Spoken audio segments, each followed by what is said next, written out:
মতিলাল পুকুর পাড়ার কেমতি ভাইরা দিলওয়ালা দিলওয়ালা দিলওয়ালা মতিলাল পুকুর পাড়া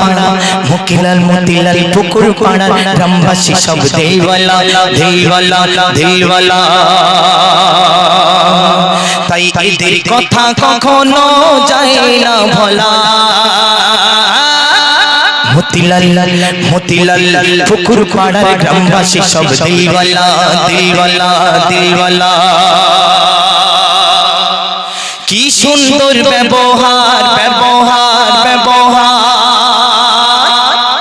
আমার হাবিবুল্লাহ ভাই দিলদার দিলদার দিলদার কি সুন্দর ব্যবহার হাবিবুল্লাহ ভাই দিলদার আর আমার আমার ভাই আনার শওকত ভাই চমৎকার চমৎকার আর মিরাজ ভাইয়ের দেশ